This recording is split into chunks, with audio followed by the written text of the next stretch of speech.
बच्चों, आज की इस वीडियो में हम कवर करेंगे अपने जनरल अवेयरनेस के कुछ बहुत ही important MCQs. MCQ number 11 to 21 जो आपके आने वाले सारे एग्जाम्स में आपको बहुत बेनिफिट होगा जिनसे। तो अच्छे से देखिए जो भी आपको समझाया जा रहा है। क्वेश्चन आपसे पूछा, देखिए the flag on half mast represent. बहुत सारी जगह आपने देखा होगा इस तरह से आधा झंडा कर दिया जाता है। इसका क्या मतलब होता है? हैप्पीनेस, नेशनल मॉर्निंग, वॉर या डिफीट। तो आंसर है इसका option B, national mourning.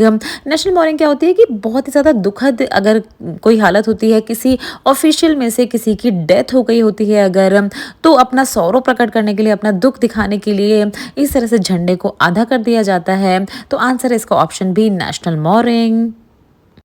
Next question देखते हैं। देखिए, Paris is the capital of which country. Paris किस कंट्री का कैपिटल है? कनाडा, फ्रांस, जर्मनी या जापान। आंसर है इसका ऑप्शन बी, फ्रांस का कैपिटल है पेरिस। आईफिल टावर बहुत ही फेमस है वहाँ का, आपने सुना होगा।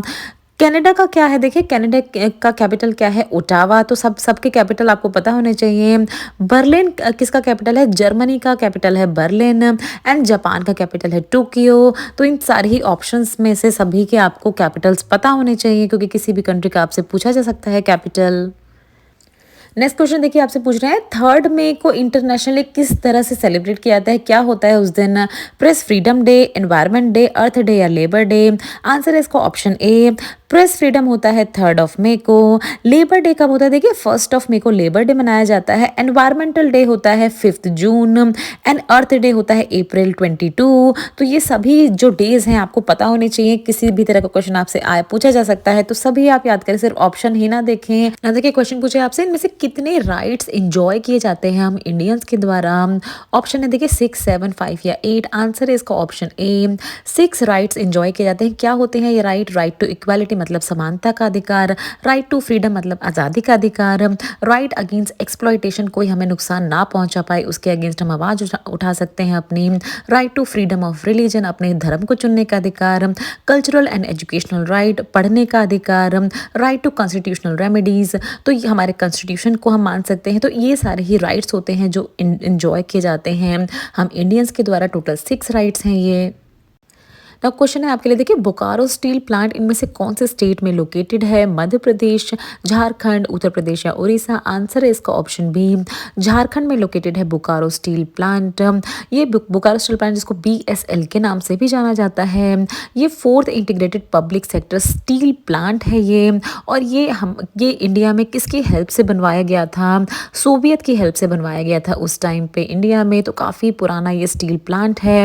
आंसर है इसका ऑप्शन बी, झारखंड में लोकेटेड है ये प्लांट। उन्होंने देखिए, नेक्स्ट क्वेश्चन आपसे पूछा है हेडक्वार्टर कहाँ लोकेटेड है इंडियन स्पेस रिसर्च ऑर्गेनाइजेशन यानी इसरो का? ऑप्शन है देखिए त्रिवेंद्रम, अहमदाबाद, श्रीहरिकोटा या बेंगलुरु। आंसर है इसका ऑप्शन डी, बेंगलुरु में लोकेटेड है इसका इसरो का हेडक्वार्टर। ये जो है देखिए इसरो, ये ऑपरेट होता है किसके अंडर? डिपार्टमेंट ऑफ स्पेस यानी DOS के अंडर ये ऑपरेट होता है।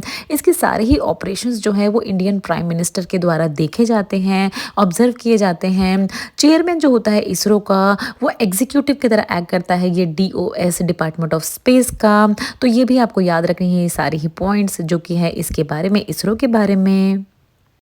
नेक्स्ट क्वेश्चन आपसे पूछा, देखिए, कौन है फाउंडर ब्रह्म समाज के? स्वामी दयानंद, देवेंद्र नाथ, केशव चंद्रा या राजा राम मोहन रॉय। आंसर है इसका ऑप्शन डी, राजा राम मोहन रॉय।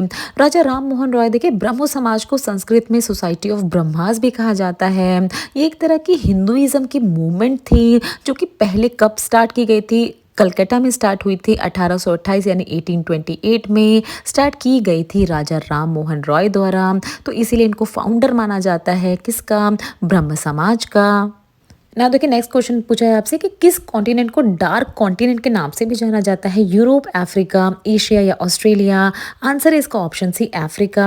अब देखिए, क्यों कहा जाता है इसको डार्क कॉन्टिनेंट? 19th सेंचुरी से पहले जब भी जो जो रिसर्च करते थे अलग अलग साइंटिस्ट अलग अलग देशों में जाके, तो उनको बहुत ज़्यादा दिक्कतें हो रही थी 19th सेंचुरी से पहले। अफ्रीका का कल्चर किस तरह का है, वहाँ किस तरह की प्रजातियाँ रहती हैं, किस तरह का इन्वायरमेंट है, बहुत कुछ उनको दिक्कतें आ रही थी। दैट इज़ वाई उन्होंने कहा कि काफ़ी मिस्टीरियस है वहाँ को, अफ्रीका को स्टडी करना, और इसीलिए उन्होंने इसका नाम दे दिया था डार्क कॉन्टिनेंट। 19th सेंचुरी के बाद काफ़ी ज़्यादा डेवलपमेंट दिखी इस तरफ, काफ़ी ज़्यादा वहाँ के बारे में भी पता चला। ना देखिए नेक्स्ट क्वेश्चन पूछे आपसे, एंशियंट टेस्ट पद्मावत किसके द्वारा लिखा गया था। यहाँ पर बच्चों पद्मावत मूवी की बात नहीं हो रही है, ये एक बुक थी जो कि पुराने ज़माने में लिखी गई थी। कौन थे इसके राइटर वो पूछा है आपसे, चंद्र बरदाई, मलिक मोहम्मद जैसी, कालिदास या बना भैत। आंसर है इसका ऑप्शन बी, मलिक मोहम्मद जैसी ने लिखी थी ये बुक। ये देखिए काफ़ी पुरानी है, 1540 में लिखी गई थी मलिक मोहम्मद जैसी के द्वारा। कौन से लैंग्वेज में, तो देखिए अवधी लैंग्वेज में इसको लिखा गया था। तो ये याद होना चाहिए, बुक्स पे बहुत सारे क्वेश्चंस आपसे पूछे जाते हैं जनरल अवेयरनेस के सेक्शन में। देखिए नेक्स्ट क्वेश्चन आपसे पूछा है, किसने इन्वेंट की थी पेट्रोल कार। जे हैरिसन, कार्ट बेंज, पीटी फार्नवोथ या मैकमिलन। आंसर है इसका ऑप्शन बी, कार्ट बेंज ने देखिए जनवरी 29 1886 को इन्होंने क्या किया था, ये इन्वेंट तो पहले ही हो चुकी थी बट इन्होंने अपना पेटेंट रख दिया था, applied for the patent vehicle powered by gas engine. तो इन्होंने अपना पेटेंट रखा था सबके सामने कि इन्होंने एक इन्वेंट किया है इस तरह का व्हीकल। इसका पेटेंट नंबर आप अपने स्क्रीन पे देख रहे हैं 37435। और इसको रजिस्टर्ड, ये जो पेटेंट नंबर है इसको माना जाता है कि ये बर्थ सर्टिफिकेट है हमारे जितने भी ऑटोमोबाइल्स होते हैं उनका। वहीं से स्टार्ट हुआ था ऑटोमोबाइल्स का इन्वेंशन, वहीं से आना शुरू हुई थी ऑटोमोबाइल्स। तो आंसर है इसका option B, Karl Benz. Now next question पूछ रहे हैं आपसे, देखिए इसमें से कौन सी कंट्री को सन राइजिंग कंट्री कहा जाता है। ऑप्शन है जापान, इंडिया, चाइना या नॉर्वे। आंसर है इसका ऑप्शन ए, जापान। तो देखिए क्यों कहा जाता है जापान को sun rising country. Marco Polo 13वीं सेंचुरी में, 13th सेंचुरी में एक ट्रेडर था, इटालियन ट्रेडर, इटली का था, जिसका नाम था मार्को पोलो। उसने जापान को इंट्रोड्यूस किया था वेस्टर्न वर्ल्ड में, जापान को कह के कि जापान एक सन राइजिंग कंट्री है। इसके पीछे की एक बहुत ही इंटरेस्टिंग स्टोरी है, तो हमने सोचा वो स्टोरी भी आपके साथ डिस्कस करते हैं। तो देखिए मार्को पोलो जैसे कि हमने बताया एक इटली का ट्रेडर था। ये अपने व्यापार के सिलसिले में कहाँ गया था, साउथ चाइना गया था। तो वहाँ के लोगों ने इसे बताया, जब इसने पूछा कि वहाँ ये कौन सी कंट्री है जो यहाँ से दिख रही है, तो उन लोगों ने बताया कि ये जो है एक सन राइजिंग कंट्री है, क्योंकि वो जापान का, बहुत सारे लोग वहाँ पर जापान का नाम नहीं जानते थे। तो उन्होंने बताया कि वो एक ऐसी कंट्री है जहाँ से सन राइज होता है, क्योंकि उनके लिए वो ईस्ट था जापान, चाइना, साउथ चाइना के लोगों के लिए। तो इसीलिए उन्होंने नाम दे दिया इसका, मार्को पोलो ने इसका नाम दिया sun rising country. So I hope अच्छी लगी होगी आपको वीडियो। अच्छी लगी तो कमेंट सेक्शन में हमें ज़रूर बताएं। इसी तरह की और वीडियो अगर देखना चाहते हैं तो भी हमें बताएं कमेंट सेक्शन में। नेक्स्ट अपने वीडियो में हम कवर करेंगे जनरल अवेयरनेस के MCQ number 22 to 30 complete explanation के साथ। चैनल को सब्सक्राइब ज़रूर करें इसी तरह के इंपॉर्टेंट वीडियोज़ देखने के लिए।